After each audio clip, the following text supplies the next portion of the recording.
Hey, what's up, everybody? Welcome to tonight's show, the Frisco Report for your October 24th, Tuesday, 2023, bro. Mike, we are full on the bye week, watching from outside right now. What's up, bro? Man, dude, what's going on, dude? Bye week over? We're back, bro. These Rams are on the clock to get the ass whooped, and I can't wait. Yeah. We'll see about that. It's going to be a good game, no doubt. But we are in the bye week. That means the Cowboys licking their wounds, not necessarily too bad. 4-2 is not too bad, but fan expectations. We want the touchdowns. We want the domination.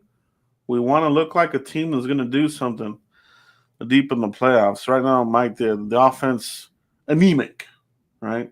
Needs a transfusion of some sort. What are the Cowboys going to do in the bye week to jumpstart the offense, Mike? Man, dude, Can they do anything? What should they do? they have to figure out what the heck's going on with the red zone offense, dude, and what's going on with this offensive line. Like we talked about it in the last show, right? Mark Colombo needs to be here, whether in some form or capacity, because this old guy ain't getting. Yeah, he's doing good with Brock Hoffman. Yes, he did good with T.J. Bass, but he ain't clicking with these older dudes who's had many offensive line coaches throughout their career. And Paul Alexander did not hit. This guy right here is not hitting, Joe.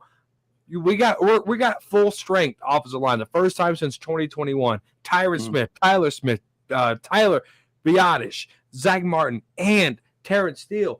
And these guys aren't getting that push. So I need why is this offensive line getting the push? Why is Tony Pollard trying to cut when he needs to go bounce it to the outside and take off like he normally does? And what is going on with this red zone? If the Dallas Cowboys can figure out those three things, that helps our defense and it helps us win games and it helps us score points. And that's the perfect formula, Joe. Indeed. Coming out hot because it's pure facts, Mike. What you're saying is spot on, bro. Because you and I, one of the few that are speaking out about this, maybe the only ones, to be quite honest, that this offensive line coach, just ain't getting it done. We're talking about Dak running for his life, Tony not being utilized correctly. And these guys that are stout, they've been known to be maulers and physical. They look finesse, and to me, that's coaching. Something has been removed from them. They've been coached out of something, and now the finesse. It really looks like when Paul Alexander was here, you could tell it wasn't the same team. And when they moved on from Alexander, they got a little bit of that boost back, but Mike, if they stick with this guy, how in trouble could this offense be? Oh, you already see it, Joe. C.D. Lamb in 6 weeks of football has one touchdown. Brandon Cooks, one touchdown. Like you already see the effects of it. Our red zone offense, Joe, for goal-to-goal situation, Joe, is horrible. Goal to goal, not that's inside the 10, right? First and goal, second and goal, third and goal. The Cowboys have struggled the most in that situation, Joe. So we're already feeling the effects of it. C.D. Lamb, Brandon Cooks, these guys really only have one touchdown going in after this bye week, Joe. Unacceptable. Unacceptable. And it's time for somebody to start stepping up on this offensive line for this wide receiver group. And it starts with Dak Prescott and Mike McCarthy drawing this thing up and being precise, Joe. Yeah. And I really wonder, is this just not a good match? Is McCarthy and Dak not a good match? Saw it in the thumbnail. Contentious push there with Dak and McCarthy. And he caught in the heat of the moment, obviously. But it just doesn't look good there. It's kind of, you don't really put your hands on your coach. You know what I mean? But I'm just wondering, are they getting together? Is it Dak and McCarthy? Are they sitting down trying to figure this thing out, or is it just the coaches and then they're going to try to implement it next week when everybody comes back into the building. You know what I mean? So I don't know, man. The offense, I think we're gonna know in this Rams game, bro. To be honest, the Rams should be able to beat these guys. Easily. They're young. They're rebuilding, so you should be able to handle these guys. It's gonna be competitive, but I don't want to come out of this game with a loss or barely squeaking by, Mike. 100%, Joe. And you hit it right on the head. Like, is Dak and Mike really getting along? Brian brought us the great scout, Super Bowl winning scout, scouted for the Dallas Cowboys for many years. Gave us a nugget last year that Kellen Moore and Dak Prescott see each other as peers. Not Dak Prescott don't see Kellen as a coach. He sees him as a one-on-one. Why? Third string quarter. Kellen Moore was second string. Dak was third string coming into the NFL. Then they kind of parted, quarterbacks coach, offensive coordinator. You guys know the story. So Dak never really viewed it. They were more best friends than, i.e., coach and player, right? Yeah. Mike McCarthy said, hey, we need to get rid of Dak's best friend. So why would Dak Prescott like Mike McCarthy? They just got rid of his best friend. And you could tell that the offense, Mike McCarthy said, I want to run the damn ball. We need to give our defense a break. We're going to run the damn ball. And end quote, start quote, however you want to say it. And we can't run the ball because our offensive line sucks. We can't put up points because our red zone sucks. So Mike McCarthy and Dak need to put ego aside, Joe, and they need to start scoring points, period. And so this Rams game, we need to see consistency, Joe. I wanted a close game with these Chargers, right? I wanted a one-possession game. Whether it's Dak Prescott going 90 yards and scoring the game-winning touchdown, or it's the defense getting a game-stealing interception. I wanted that. We got that, Joe. This game here, I want to see Dak go for 11-11 like he did against the Jets defense. Go 11-11, score the first opening touchdown drive, score on the next one, if we can get 3 touchdowns in a row, Joe, inside the 20, I'm happy. Let me say that again. If we can get 3 touchdowns in a row on this Rams defense, which we're very, very capable of doing, shout out to Dallas Cowboy Chris in the building, the big fella, we need to do that. And when we do that, Joe, I like it because it shows that we can do it. Yeah. Yeah, it's a good point, right? And it's something we haven't even seen this offense do. It's always, oh shit, here goes a 3 and out. Here we go. And then now they always set the tone the wrong way, bro. Like as fans, setting the tone means just exactly what you said. Go down there, you push it down their throat, you score. The defense does their job. You go down and score again, whether it's a touchdown or a field goal. But you keep putting points in the red zone, and we haven't seen that. We've seen just the defense kind of carry this team along, kind of masking the offense, really masking the offense because. And I knew, bro. I knew in the preseason, what are they hiding? Why aren't they playing anybody again? They didn't want to put this garbage out there to scare the fans because they couldn't do crap, bro. They put Deuce Vaughn out there, the fan favorite at the time. Like, let's put him out there, do some shiftiness, and then they'll forget what's going on behind over here with the receivers in the starting lineup. You know what I mean? They are the masters of media manipulation, the Cowboys. So, but now, the how they say the clock has hit midnight. Now we know what the weaknesses are and what are they doing to fix it, Mike? They have a lot to do to fix it, Joe. And it starts with Mike McCarthy, right? Like you have a 6'6" tight end and Schoonmaker. All right. We're not using him. Michael Gallup, you have him. You want to give Michael Gallup confidence? Throw him a jump ball in the end zone, in the red zone. Let him get a couple of touchdowns that way. Build that confidence up that way. Don't let him run 40 yards down the field just to drop the damn pass. Brandon Cooks had to pump him up on the sides of the sideline. Remember, you are greatness. Remember that. Like, that's horrible. We're not even halfway through the season, and Michael Gallup's confidence is. We're not trading him away. We're not trading to replace him. So guess what we're stuck with? A guy that does not have confidence, right? Brandon Cooks, the arrow, Joe, that arrow, he had to clean that thing off. It was real rusty. Brandon Cooks, that arrowhead was rusty. All right, he had to clean that baby off and then shoot it. So CeeDee Lamb, that lamb meat is getting molded. We need some fresh lamb meat up in this building, right? We need touchdowns from these guys. And it starts off with building confidence and score. I want to see 3 touchdowns, Joe, back to back and against these Rams. That's what I want to see. If they can do that, Joe, that's the confidence they need. That's the slingshot, Joe, that they need to keep. This is a week. There's no more bye weeks. It's week 7 to week 18, Joe. That's a lot of football that you're playing straight. It's time for them to put up or shut up, and put up is the points.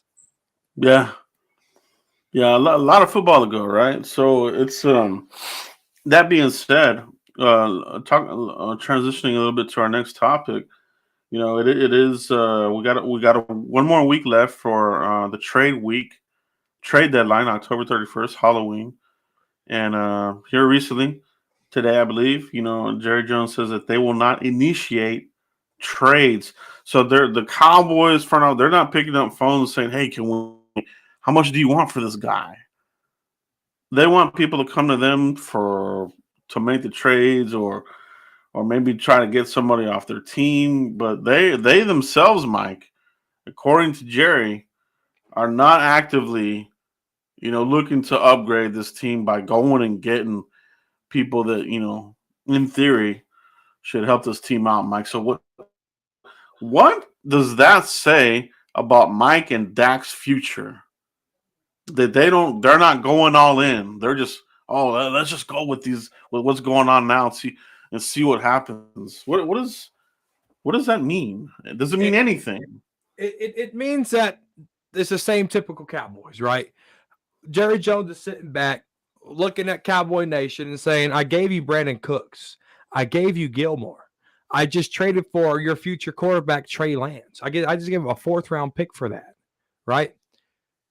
I cut Zeke. That's what you wanted, guys, right? That's what y'all wanted. Y'all wanted Cooks. Y'all wanted Stephon Gilmore. You wanted Pollard to be RB1. This is what y'all want. This is what y'all were stomping the tables for in the offseason. When we traded for Stephon Gilmore, when we traded for Cooks, we just updated. No, guys, me and Joe were telling you, they're old. They're old. Don't expect much. They're old. And Gilmore, he looks slow out there. Yeah, he got 2 picks, but by the grace of God, he has 2 picks. And Cooks just got his first touchdown, right? Yeah. So how in the world can we say that was a 5th-round draft pick and that was a 6th-round draft pick? Then you give Trey Lance up. That's a 4th. So you gave up the middle of your draft, Joe. They just gave up the middle. So then you have to look at, okay, if Cowboys really want to make a move, who are they going to trade away? So then you have to look at players. No one's going to want Neville Gallimore. He has bad tape. No one's going to want Michael Gallup. He has bad tape. So who else are you going to trade for? Who are you going to trade away? Right? So you have to look at that. And so it means that Dak Prescott and Mike McCarthy, when it all gets boiled down and it's November 1 and no trades were done, it means that you got 2 months of football. Put up or shut up, or Mike McCarthy, you're on the hot seat, bud. And Dak Prescott, there's an extension, but there's still a young buck behind you that we gave up a 4th-round draft. They don't just give 4th-round draft picks up for nothing, Joe. A 5th and a 6th is where they gamble, right? They gave up a 1st for Amari Cooper because it's Amari Cooper. Trey Lance, though, a 3rd-string quarterback, they gave up a 4th. They're not rushing him in. They're not trying to bench Cooper Rush and make him number 2, right? The Cowboys are trying to say, Dak, look, you know where the progress is at with Trey Lance. He's in the same room as you are. Either you want $60 million or you're going to get back down to about $45, $46 million a year. What do you want to do? Oh, you want 60? We'll see you later. Trey Lance comes in. I guarantee you that's what's going to happen. And Mike McCarthy's gone, and Dan Quinn's going to be the coach. and Trey Lance will be the quarterback for the Dallas Cowboys. And I'll be quite honest, Mike. Everything you said is exactly what's been going through my head too. Like, okay, just trying to process this. Like, okay, we got knocked out 2 divisional rounds back to back. This is supposed to be the year where we're gonna make that next step, NFC Championship, Super Bowl, and it's crickets, bro. Jerry is. I don't think Jerry wants to do the extension, bro. He's had plenty of time to put that extension on Dak, and the Cowboys have been throwing money at other players, big contracts to Diggs. Big contracts. They're still paying people. So the whole thing about we're handcuffed to Dak just isn't true. So when I see the Cowboys not invest or do a go all in type of move to help the offense, especially, I think that this is it. I think this is the final ride, and I think you're right about McCarthy. I think that he'll be gone. I think Dak will be a June cut, like you said, Mike. June 1, you save $31 million. June 1, after June 1, like they did with Zeke, you save $31 million. Yeah. And I think they're not going to say it right now, and they're going to say all the right things because still a lot of games to go. Right. He's the future. We want to keep him, but no, man. They said the same thing with Dez, with Zeke. They say all the good things, but when it comes down to the business side and the future, I think that's the plan. You know what I mean? Like, McCarthy be gone. If it's not Dan Quinn, get somebody in here that can do something with Lance. Go get you an assistant from the Dolphins. Go get you an assistant from the 49ers. Somebody that knows a true West Coast.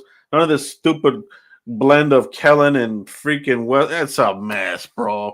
That Texas. Get the fuck, dude. Like, the remnants of Kellen Moore crap and all this.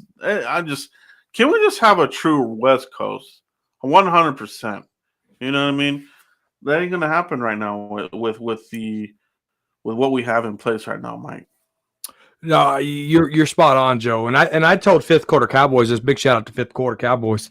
I told them a long time ago, why we went from Jason Garrett being the head coach to Kellen Moore being the offensive coordinator, to Mike McCarthy keeping Kellen Moore, to Kellen Moore leaving, and they're still keeping 80%. I'm going to go ahead and it's probably more than that, 90% of Kellen Moore's playbook.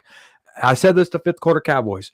I don't know if Dak Prescott can learn a new offense. I really don't. I really don't think like T.Y. Hilton came in here, Joe. What's the first thing he said? It's Cowboys offense. It's easy. It's easy to learn. It's so easy. The lingo's easy. Listen to players that have came in and said, hey, are you learning the offense? Oh, dude, this offense is easy. The offense is so dummied down, anybody can just come in and say, boom, there it is. I don't know if you ever watched Peyton and Eli on ESPN2 on Monday Night Football. I watched their highlights and stuff, right? They're calling in these big plays. These big plays. Z scat back, 22 left, right front, Yankee, doodle, right? Whatever it is. I think Dak Prescott is, hey, you go this way, you go that way. I'm going to hand the ball off to this guy. I don't know, how I bet this offense is so simplified, bro. And you could just tell, just because, we went from in routes, now we're just doing quick slants. We went from comeback routes to quick slants, bro. Nothing has changed about this offense, dude. And it is time to bring something. If Dak Prescott cannot learn a new offense, Joe, he is holding this team back because it's the same circus, bro. It's the same clown offense, bro. Eagles were getting picks after picks on us with Cooper Rush. Why? Because they knew what we were gonna run. They ran the route the wide receivers are supposed to run. It blows my mind, dude. We have to get something done, Joe. Bring in a new offensive coordinator. Just scrap everything. Scrap it all. Start over. Because and that includes the quarterback, Joe. If we can't get on a winning streak and our offense can't score in the red zone, you got to get rid of McCarthy. You got to get rid of Dak Prescott because it's the same crap, Joe. No, I'm with you, bro. I'm there with you. And it's not about being negative, you know what I Yeah, mean? get over it. It's about just analyzing what the moves are. They're not making any moves. So what does it mean? You It can't means be that the they're fan that done, has, dude. you can't be the fan that's like, I don't want to see what's going on here. And there's a lot of those fans out there that are like that. Well, what are you to do?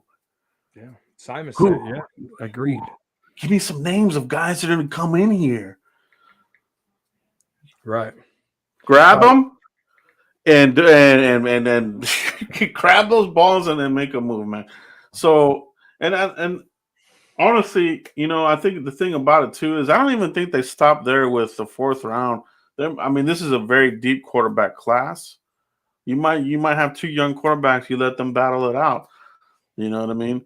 But you got to have the right offensive guy in here. You got to get rid of the remnants, man.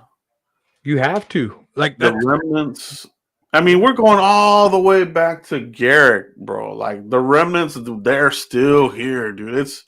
It's terrible, man. The, But yeah, I mean that's what it is. It's not negative. It's about analyzing the team. Like where could we be a couple of games from now? We all want to win. We all want to get to the championship, the Super Bowl. But reading the tea leaves, you know what the not making any moves is a big little a hint there. I was talking to you about this, Mike, about the Amari Cooper trade, right? Well, we gave him Amari Cooper.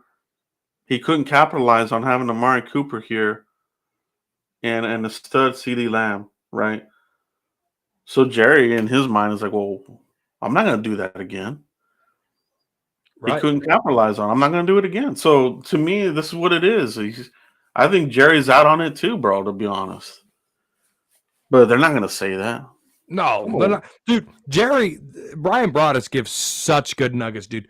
Before Dak Prescott signed that contract, Jerry was making calls to his front office guys saying, "Are you sure Dak Prescott is our guy?" And then after Dak Prescott signed the contract, they did a press conference. Jerry Jones looked at Dak Prescott and said, "I overpaid for you." Did he do that to Jalen Smith? Did he do that to Lyle Collins? Did he ever do that to Sean Lee? Did he ever do that to Tony Romo? Did he ever do that to anybody? Absolutely not, because Jerry Jones has never believed in Dak Prescott. Yeah, And that's what it is. it is wild, man. It's wild, and I think we're going to see that. I think we're just going to see more of the same this season. 4-2. Yeah, how many games do we need to win to get a wild card? We got to win at least uh, 8 or 9 games. I think you have to hit about 10, bro. I think you need 10 to 11 games to get into the 6th or 7th seed. Seriously. I really do. Yeah, so we got to 6 games in the bag. So we got how many we got left? 10 games, 11. 11 games. So out of those 11 games, man, you gotta flip a lot of those to wins, Mike. So man, and that schedule's rough, bro. It's tough. And if we're doing the same Kellen Moore verbiage, these defenses they're just gonna eat us up, man. Um, and I don't even think switching to Schottenheimer's gonna help. Oh, let's switch to Schottenheimer. It might, and maybe they get desperate. If we take on some losses here, maybe that they do that, Mike, as a final Hail Mary. But at that point, the writing's on the wall, right, man? I mean, if Mike got rid of the guy, Kellen Moore, and then he takes over, couldn't do it, and then they give it to Schottenheimer. I mean, I think the writing would be on the wall, bro. It would just be like they're gonna move on. They're gonna move on. Absolutely. So the next 3 games, Joe, are going to tell you something. You got the Rams and you got 2 divisional games with the Eagles and the Giants. All right. The Giants, they're not going to be the same Giants they were week 1. All right. They were not prepared for that demolishing that we gave them on 40-0. They just weren't prepared. I don't think we were, as fans, were prepared for that demolishing, right? So that was a shock for everybody, including the Giants. So the Eagles, bro. So we got the Rams, right? Then we got the stink-ass Eagles. Then we got the Giants, right? So these Yeah. 3 games, if the Cowboys go 1-2 in the next 3 games, no matter how many, it don't matter what it is, right? The sequence of events. If the Cowboys go 1-2, bro, I think you have to hit the panic button. I think you do. I really do. Like, because then at that point, we're glad we didn't trade for anybody. We're going to be mad that we didn't trade for anybody, but we're going to be glad we didn't, because we need our damn draft picks. Gilmore would be a bust at that point. Cooks would be a bust at that point. And cutting Zeke, we fucking had shit on our nose from that, bro. Like our whole offseason plan did not work out. So we got to see how this stuff plays out, dude. Like, seriously, like the ceiling ain't falling. These are all hypotheticals. All you unicorns and rainbow. Oh, what are they talking about? They want to tank the seat. That's not what we're saying. We're talking about hypotheticals here and what ifs, because the Cowboys ain't making trade moves. So what's next? Are we winning this thing? Are we not winning this thing? Well, that's exactly what it is. Yeah. Will be telling. Yeah, it will be, because you're gonna know. Okay, this is the same. This is the same that we had going into the bye. Struggling in the red zone with the offense. Pollard, Dowdle, Malik. Deuce Vaughn. Is he gonna be deactivated? Does he eventually even get cut? I mean, they need the spark. You know what I mean? They don't have a Miles Austin undrafted guy that's coming out of nowhere. They don't have a Puka Nakua type of guy who just coming out and just and we said that, Mike. We said that in the offseason. This team is probably going to need an unsung hero. Yeah, and that has yet to manifest itself.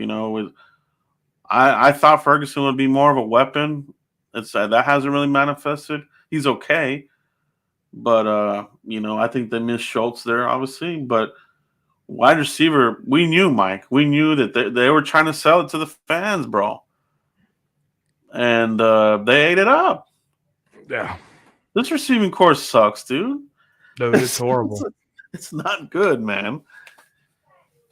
It's not, dude. And I want to see Jalen Brooks, dude. Jalen Brooks had a really good offseason, had a really good training camp. Why? Like, Tolbert, had a few flashes. He was just a lightning in a bottle in some games, bro. And then the light went out, right? Give me Jalen Brooks. He had a good rapport with Dak Prescott in training camp at Oxnard. He had a good rapport in the actual preseason games. Let me see. He's on the roster. Let me see what Jalen Brooks can do. Yeah. Yeah, they gotta look, man. If they're not gonna trade for anybody, they gotta look in their own roster and say, let's give this guy an opportunity. Yeah, but we gotta give Tolbert opportunity. Tolbert has had snaps. He's had snaps. He's not sitting on the bench. He's coming in for plays. Yeah, he's coming in for plays. Fans are acting as if he's not getting opportunities. He's getting opportunities, but he's not taking those opportunities like a guy like a Miles Austin, where this guy he's going to take over. You got to give him the snaps now. Right. He's not taking those. He's not grabbing it and taking it and doing anything with it. That's the thing about it. That's the difference, So defensively, Mike, if we're not adding anybody defensively, how do you feel about the defense for the rest of the season? The defense needs help from their offense, dude. The defense cannot be out there 35-plus minutes, Joe. If the defense is out there 35-plus minutes, you're going to get the 49ers game almost every time. Almost every time you're going to get the 49ers game. The defense can't catch a break if you can't. And then if they can't score. So they need to score. If they get the ball back, they have to go match those points, whatever it is, right? So, yeah, Simon said it right there. Trayvon Diggs and DeMarvion Overshown. We miss them. Seriously, we do. That defense misses them. And because Trayvon Diggs was responsible for 3 turnovers, Joe. Because he was a turnover machine. He has been his whole career. We're missing that element. We're missing the speed from Overshown that we've seen in the preseason. Marquise Bell can only do so much, Joe. He can only do so much. Converted linebacker, former safety, right? So this defense has to be able to score points. Like that's what it is. Like we need them to score points. What game do they score points on? What it was the Patriots game. We need that defense to be like the Patriots game, dude, where they're scoring points for our offense. They basically they gotta get fumble for a touchdown, a pick six. They actually have to score to help out the offense, and that's where the offense is at, man. They need that curve. They need that the bonus points, whatever you want to call it, because they're not getting it done, So, but man, you're right. Simon says, yeah, Trayvon, Demarion Overshown next season he's going to be like Jeremiah Owusu-Koramoah from the Browns. The way that they use him, that's how the Cowboys want to use him, just like JOK from Cleveland. Same kind of mold, same kind of build, covers all over the field. He's got the speed, very good tackler. I mean, that's exactly what Overshown is. And they definitely missed the hell out of both of those guys immensely. Totally agree there, bro. But yeah, man, the offense, the defense. You're right, man. Quick 3 and outs. You're just gonna tire the guys out. You know what I mean? And you only have so many that you can activate for the start of the game. So no matter what depth you have there, these guys, they're gonna get tired up. And in the fourth quarter, So the Cowboys, it's almost like they got to get away from the slow starts. That's been a McCarthy staple. The slow starts. You know what I mean? It's always the second half adjustments is kind of where they will have more success. If they don't do it in the first half, and then rely on it on the second half, and they come out in the second half looking like crap, it's game over. You know what I mean? So. It's one of those what if type of scenarios we're talking about here. Mike, on the positive side, what if the Cowboys go on a run, and what if Tolbert gets those snaps and looks the part, and all of a sudden this offense is re-energized? Let's look at that side of the coin. What would that look like? What would that look? It'd be good. It looked like the defense is fresh, so they're probably knocking on the door of 50 sacks, knocking on the door of maybe 20-something interceptions as a team, right? That's good. If the offense can get clicking, that helps out the defense, right?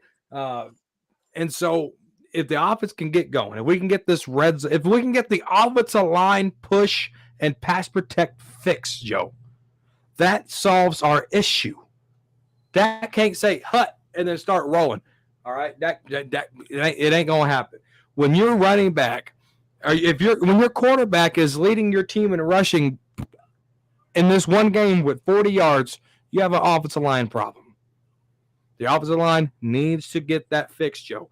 If the offensive line gets that fixed, we're scoring points, Joe. Period. And that's going to be good. All right? That's going to help everybody. Yeah.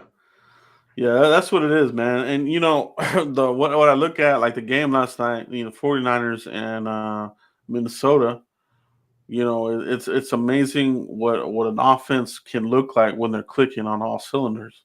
Last night it was the Vikings. They outdueled the 49ers. They didn't have a good game. Minnesota really took it to them, right? But Minnesota looked good, man. I mean, Kirk Cousins spreading the ball out. That's what I want to see. That's what I want to see from this offense. You know what I mean? Spread the ball out, move down the field, and come away with touchdowns. Long scoring drive, time of possession with touchdowns. You can't win if you're winning time of possession with field goals. That just doesn't work, bro. And I feel like that's kind of what this offense has been the last couple of weeks. When it's just when you're just looking at the offense singularly, what they're doing just by themselves, what kind of point production are they doing, themselves. So I want to see that. It would be nice, man, if they come out of this with, okay, yeah, I think it is time to give Tolbert all of Gallup's snaps and then see what goes from there, and let Gallup just sit there and elevate Brooks as well. Get him those snaps as well, and see what you can do, because what they're doing right now, it's like hitting your head on the wall. It's not working. Right. You know, the running game, Mike. What would you do if anything to try to change the running game attack? Is there anything that you would like them to see to do? I would legit make Hunter Lemke running back number 2 instantly. Instantly make him number 2, but feature him as a number 1. Period. That's what I would do. And he has the power. He has the strength. We've seen the burst. We've seen that he runs low. And we've seen his traits that he brings in the preseason. That can just ain't like Deuce Vaughn, where he's, Barry Sanders doing all circles and trying to look like Saquon Barkley. And yeah, we've seen all that. It ain't working, Deuce Vaughn. Be cut. Be gone, little one. All right? We needed Hunter Lemke to be RB number 2. I don't care that he's a fullback. I don't care. Make him a running back. That's your power back. Tony Pollard, your featured back at that point. Lightning with TP, Thunder with Lemke. Make that happen. You do that, you'll even see Dowdle break off a few runs because Hunter Lemke just wore down everybody. No, I'm with you on that, man, because what worked for them was what worked last year was, you had Zeke with the short yardage and less snaps, but very good snaps from Pollard. That's the thing. The snaps that Pollard had last year were very productive, very big breaks for 12 yards, 20-yard runs, this sort of thing. Now, they're trying to force him as an RB1. He looks like a mortal man. So I'm with you, Mike. I would go with Hunter there, and hope that the fans understand that this is what it is. It's not about who's getting paid, man. It should never be about that. I mean, I know he's on the franchise tag, but still, they gotta change that up too, man. So I would do that. Start with that Thunder and Lightning type of blueprint that worked for them last year, and do it this year because they're not doing it this year. It's all lightning, and the lightning strikes are nowhere to be seen, bro.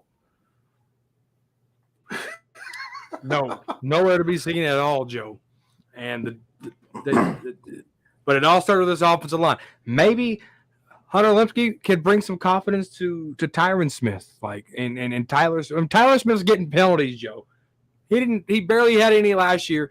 This year, him and Terrence Steele are the penalty guys. All right, I don't need that crap. All right, I need some physicality here, Joe. That's the key, man. I think really that is the key to this whole thing. And I'm gonna say it again. I think it starts with your coaching here. You know what I mean?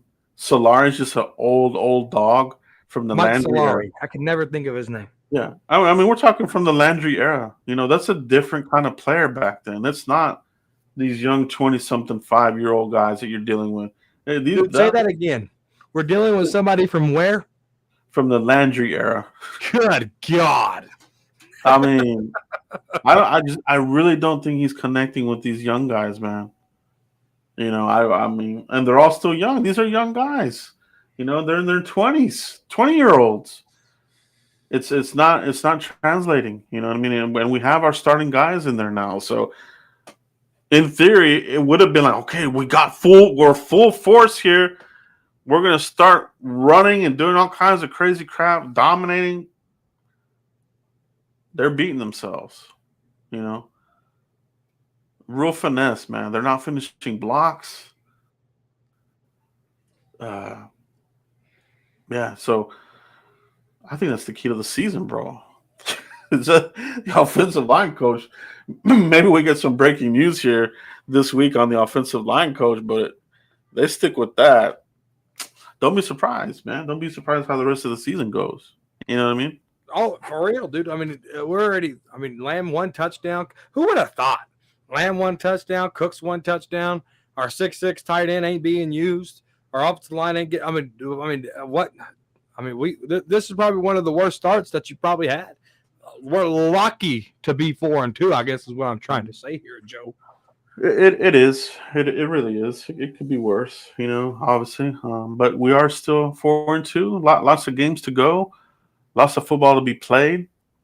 But these what if scenarios that we laid out for all you guys, you got to keep an eye on it, and we'll see. And this channel, this podcast will be the first to talk about it to you guys. We're not going to come out here and throw rainbows and unicorns up anybody's ass. We never have. There's other channels that'll do that for you guys. There's other channels that'll break down tapes saying, "This is what we're going to do. This is what we're going to do, and we're gonna whoop everybody's ass." They just shit. Just There's ain't real. media, and then there's fans. The Frisco Report is fans. We're allowed to critique. When you're media, it's all rainbows and unicorns because you set a narrative for yourself that you can only talk about this to withdraw to get views and clicks and likes and Patreon subscriptions. Right here, we keep it 100, and everybody that watches the Frisco Report knows all about it. Yeah, they know it. They know it, man. But yeah, man, that's what we're looking at here for the season. We'll be back next Tuesday, Mike, to see where we're at. To see what these guys look like. After the Rams game, and maybe it's going to be a little sneak peek of the rest of the season. So, big game. Can't come out of here sloppy. You got to lay it. You got to play this game like your season's on the line, man. So, Mike, appreciate it. Appreciate everybody in the chat box. Make sure you guys pound that like button. But I think that's it for tonight, Mike. Let everybody know where they can find you if they haven't already, bro. Cowboys Corner right here on YouTube. Cowboys __ Cowboys Corner on X, Twitter, whatever you want to call it. Elon Musk. All right. And then, man, I'm on, what's the new one called? What's the new social media called? It's supposed to be like Twitter's. I can't think of the dang word. What, Threads? Threads. I'm on Threads too, fellas. I forget it exists, but I'm on Threads too. Cowboy _ Cowboys Corner over there too. So follow it up. Yeah, follow my bro, man. We put up good content, man. I love when the game's over. I check out Mike's post game reaction, and just a few guys that I follow out there for the post games, man, because they keep it real. And Cowboys Corner Mike, that's my boy, man. That's my boy. We're always talking throughout the week. Can't do the show without him, man. We wouldn't be what we are without each other here. So shout out to him, man. Guys, pound the like button on your way out, and we'll catch you for the next one. Peace out, everybody. Peace.